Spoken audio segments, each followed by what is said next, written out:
The module for week 5 covers the period in American history of the Great Depression.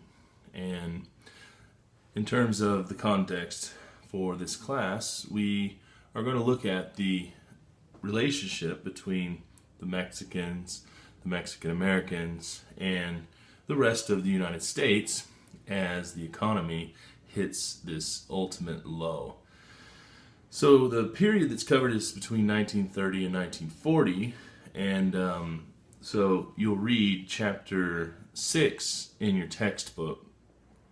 Also, there is a video that is about the 1930s and the deportation of Mexican Americans from California during the 1930s, and this is a really interesting piece of history because it looks at really issues that are relevant to what's going on today concerning immigration and how legitimate citizens of Mexican descent are treated.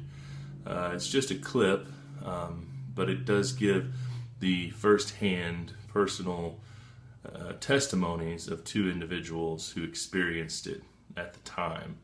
So go ahead and watch that video. And then we're going to look also at a movie called Giant. And Giant is a little bit kind of ahead of this time period, but I wanted to be able to fit it in and also be able to fit in some other films. So we're kind of watching it a little early for the time period because it would be occurring after the Great Depression. But it's really interesting because it looks at the oil business industry in Texas and the relationship between the rich white landowners and the Mexicans and Mexican Americans that are, doing the labor. So there's some interesting relationship things there for how they're treated. There's obviously quite a disparity between the living conditions, the quality of life, the social status, and there's even some elements of mixed race issues.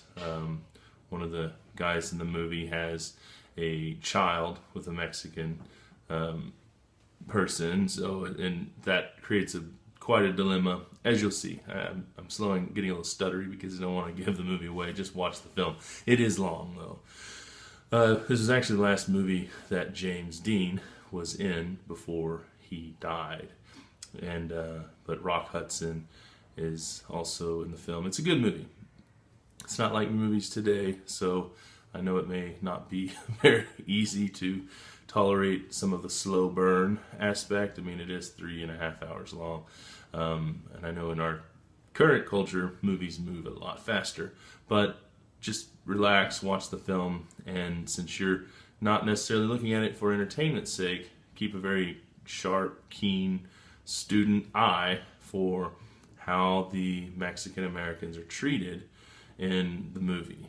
And it should tell you a lot about the times. And anyway, so as I had said, you're going to read through chapter 6 in the Mexicanos text, the Gonzalez book, and then you're going to watch that brief clip with the first-hand testimonies of those who were deported as American citizens of Mexican descent from California to Mexico.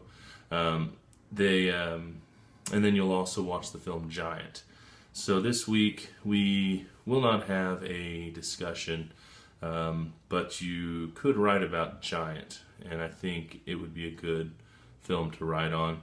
It deals with some real issues that I think you could bring up in the discussion in your paper. So, just again to be clear, the critical analysis papers are 4 paragraphs: introduction, summary, argument, conclusion. Just 4 paragraphs only. Make sure that your argumentation is focused in that 3rd paragraph. We don't need any claims and proofs anywhere except for that paragraph, and then in the summary doesn't need to begin in the introduction. You just need to state in the introduction what you're reviewing, what your claim is, then give us a synopsis, a summary, very concise. We don't need a retelling of scene by scene, play by play, just the big picture. You know, what is this story about? If you were to read the back of the DVD, that would be a break, you know, the kind of thing you would write in that paragraph. You know what I'm saying? So if you look at the back of a DVD or a VHS tape, what's a VHS tape? I'm kidding, but you look at it, would have a breakdown. When you're renting a movie on iTunes, it gives you, this is what the film is about.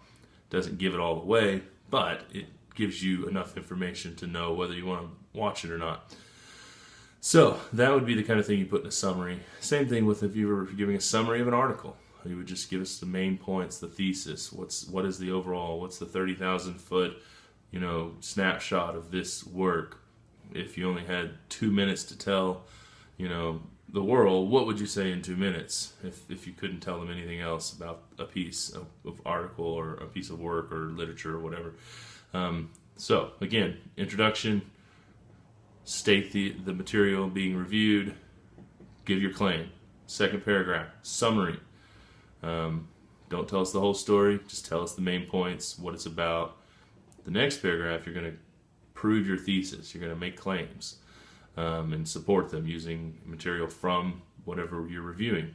Then in the conclusion, just give us a recap. Tell us what you concluded, restate your thesis, hit your main points, and if you'd like to, you know, talk about ways, further research that could be done kind of in the avenue of what you did, you can do that there as well. So if you have any questions, you know how to reach me. My email address is in the syllabus as well as my cell phone number. So if you have any questions, don't hesitate to ask.